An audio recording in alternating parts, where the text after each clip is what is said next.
Bahasa jiwa bangsa, ini slogan daripada Dewan Masa. Slogan. Bahasa jiwa bangsa. Jika bahasa tidak bernilai,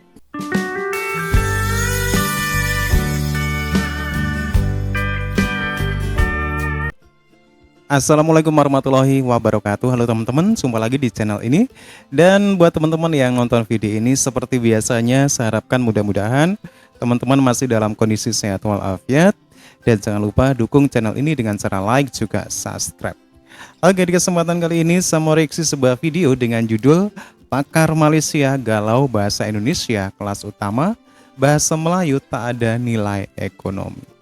Oke, seperti apa videonya? Sebelum kita berkomentar, kita akan lihat dulu.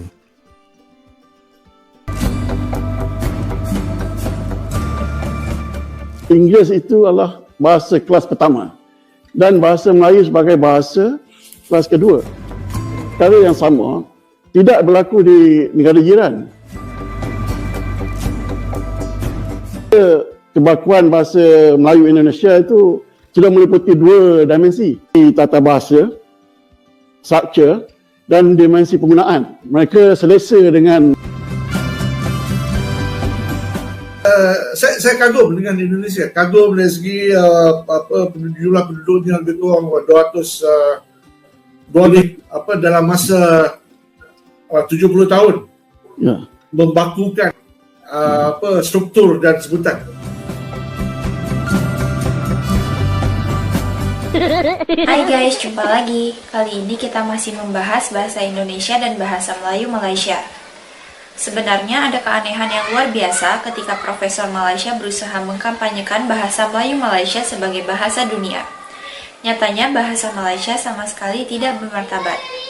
Selain gagal menjadi bahasa persatuan dan kurang berfungsi sebagai bahasa resmi dan bahasa ilmu, bahasa Malaysia juga tidak memiliki nilai ekonomi. Dengan kata lain, hanya menguasai bahasa Malaysia, orang Malaysia sulit mendapatkan pekerjaan yang layak pula. Yuk kita simak video berikut ini.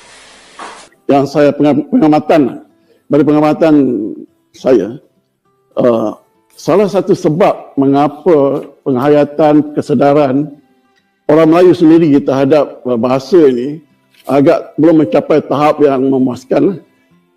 Antaranya ialah kita menganggap bahasa Inggeris itu adalah bahasa kelas pertama dan bahasa Melayu sebagai bahasa kelas kedua. Perkara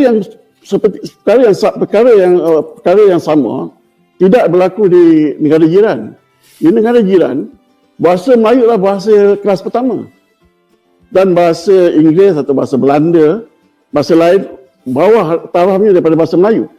Kerana itu, bila kita lihat majlis-majlis rasmi, forum-forum, seminar, persidangan di negara jiran kita Indonesia, ya, mereka menggunakan bahasa Melayu yang baku dan penggunaan bahasa yang sangat indah dengan menggunakan istilah-istilah dan laras-laras, bentuk-bentuk bahasa yang tinggi. Tidak sebagaimana yang berlaku di negara kita. Bagaimana pandangan Datuk? Ini ada kena-mengena dengan teladan dan kepimpinan.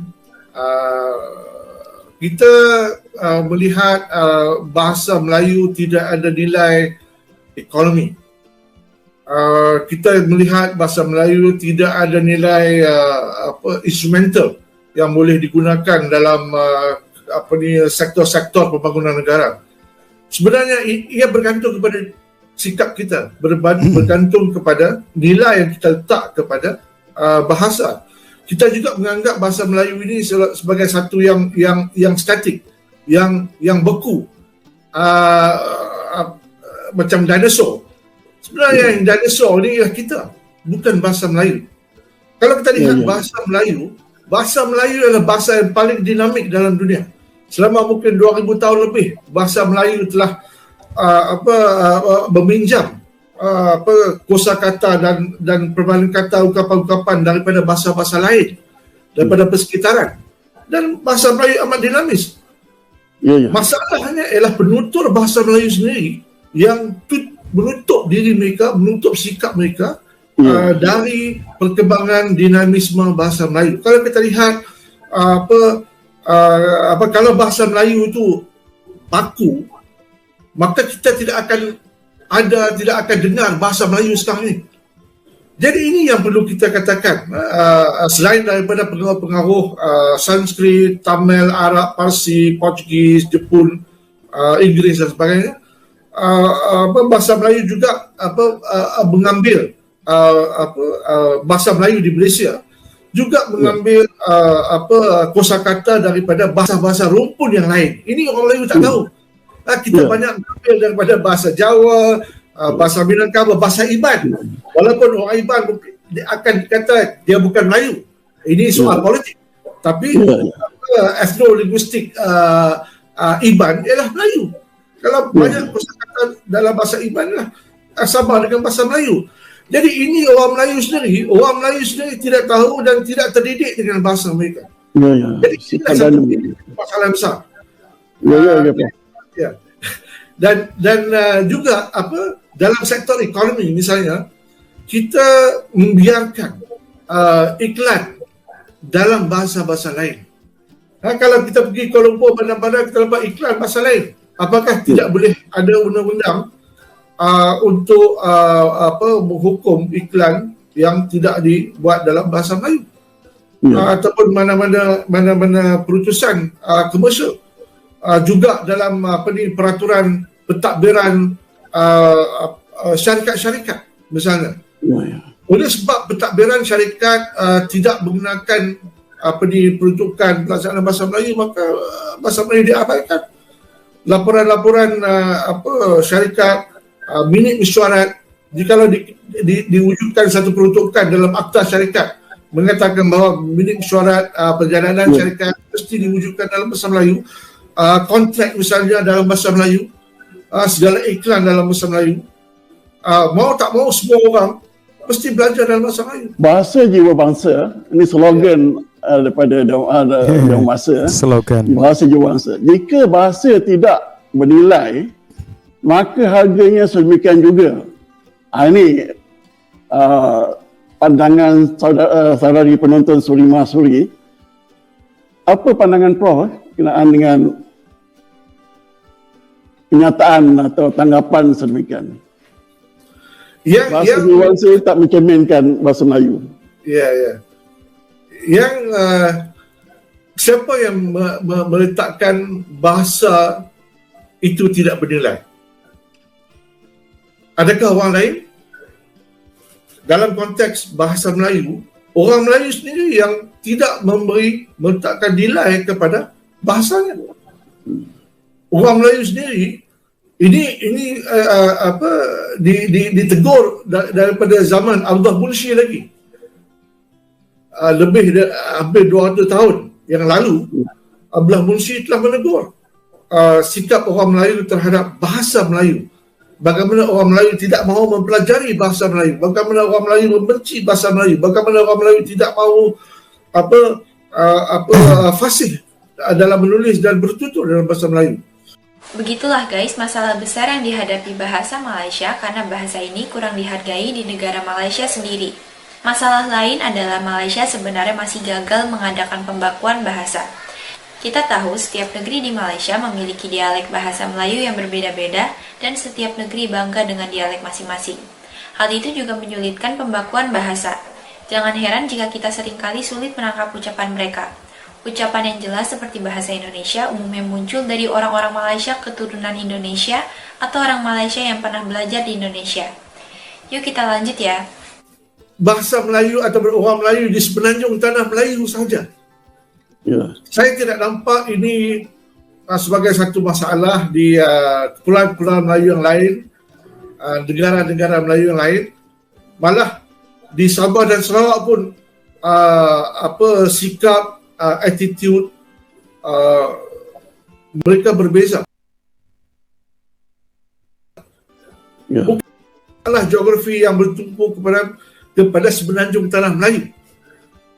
Di mana kita tidak meletakkan, bila kita tidak meletakkan nilai kepada bahasa kita, kita tidak meletakkan nilai kepada bahasa kebangsaan, maka kita tidak meletakkan nilai kepada diri kita. Sedangkan kita bercakap mengenai jati diri. Pada saya, satu lagi istilah ialah makna diri. Kita hilang makna jika kita hilang nilai kepada bahasa. Saya bersekolah di Penang Free School di Pulau Pinang, amat kolonial dan amat Inggeris. Dan saya menulis dalam bahasa Inggeris.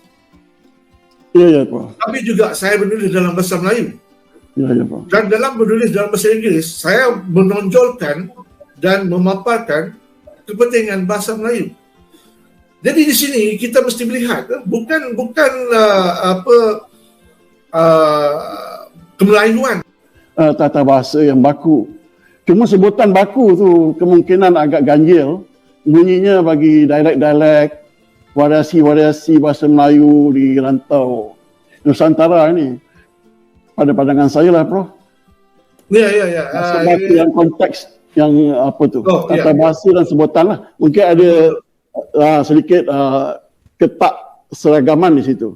Betul. Penggunaan lah dari segi penggunaan. Betul. Ya. Tapi di Indonesia contoh, di Indonesia kebakuan bahasa Melayu Indonesia itu sudah meliputi 2 dimensi, iaitu dimensi tata bahasa, structure, dan dimensi penggunaan. Mereka selesa dengan kebakuan sebutan dan kebakuan tata bahasa pembentukan ayat itu.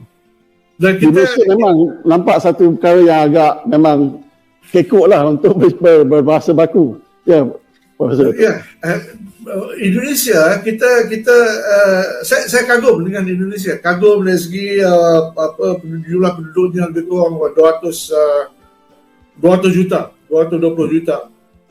Dan kepelbagaian kawasan geografinya, daerah-daerahnya. Namun mereka boleh dalam masa 70 tahun membakukan struktur dan sebutan. Ini mungkin hikmah dari pemerintahan Soekarno. Saya tidak tahu apa dasar-dasar yang telah termaktub dalam pentadbiran Indonesia. Malah banyak yang kita terpengaruh dengan Indonesia, tapi kita tidak terpengaruh atau tidak boleh lakukan apa yang mereka lakukan. Itu ya, Prof. Kelemahan kita lah. Sepatutnya kita bersama seiring dengan mereka. Bahasa Melayu tu dari yang bukan saja di tanah Melayu, tapi juga sebahagian di Indonesia, Riau, mereka juga menuntut bahawa bahasa Melayu adalah bahasa mereka juga. Jadi tuntutan bersama lah, satu kebanggaan bersama. Dan satu lagi perkara, Profesor Dato', satu fenomena yang sangat mengecewakan lah kita sebagai anak watan yang harus menjaga kewatanan Melayu ini. Dari segi penggunaan bahasa Melayu yang begitu, sikap orang Melayu lah, bertoleransi dengan bangsa lain dari segi penggunaan bahasa ibunda mereka sendiri. Contoh, kita menggunakan bahasa pasar bila bercakap dengan bangsa yang bukan bahasa ibunda je, bahasa Melayu. Dan ini akan menyebabkan berlaku satu kitaran yang makin merosakkan bahasa. Pandangan Profesor Dato'. Ya, ini satu fenomena yang kita lihat dalam di kalangan orang Melayu di Semenanjung tanah Melayu. Tapi ini juga saya kira telah berlaku berabad lamanya, di mana kita mengikut bahasa mereka yang tidak tahu betul-betul bahasa Melayu, kita mengikut bahasa pasar mereka. Dan dia menjadi bahasa pasar. Mungkin ini mencerminkan sifat tolak ansur satu suku di Kepulauan Melayu yang bermuas tautin di Semenanjung tanah Melayu. Sifat tolak ansur ini yang mungkin tidak ada pada rumpun-rumpun Melayu yang lain, tapi ada pada rumpun Melayu di Semenanjung tanah Melayu. Dan sifat tolak ansur ini juga dicerminkan dalam semua dimensi kehidupan, termasuklah pembinaan negara bangsa, termasuklah satu yang amat besar pengorbanan kita ialah perkongsian kuasa. Begitulah guys, masalah bahasa Melayu Malaysia yang hingga sekarang sulit dimartabatkan. Masalah bahasa Melayu Malaysia tersebut sulit diatasi dalam waktu singkat. Ingat, bangsa Indonesia memerlukan waktu hampir 100 tahun untuk mengembangkan bahasa Indonesia. Terima kasih sudah menonton sajian kami. Sampai jumpa lagi. Oke teman-teman ya, demikian satu buah video dari Tren Publika. Dari awal sampai akhir bisa kita ambil poinnya bahwasanya bahasa Indonesia sebagai bahasa resmi, bahasa nasional bangsa Indonesia ini sudah digunakan di berbagai aspek dalam negara Indonesia, baik itu pendidikan dan lain-lain. Hal ini berbeda dengan di Malaysia, di mana bahasa Melayu di Malaysia itu masih belum bisa digunakan seperti apa yang ada di Indonesia di semua aspek, baik itu pendidikan, politik, dan lain-lain. Satu contoh di mana bahasa Melayu di Malaysia ini belum digunakan dalam kurikulum sains di Malaysia. Dan ini sangat bertolak belakang sekali dengan apa yang dikatakan oleh para profesor Malaysia, bahwasanya bahasa Melayu ini bahasa yang perlu diantarbangsakan. Sementara di dalam negerinya sendiri bahasa Melayu masih banyak permasalahannya. Oke teman-teman ya, demikian satu buah video. Dan silakan teman-teman bisa berkomentar. Jangan lupa like and subscribe. Terima kasih. Wassalamualaikum warahmatullahi wabarakatuh.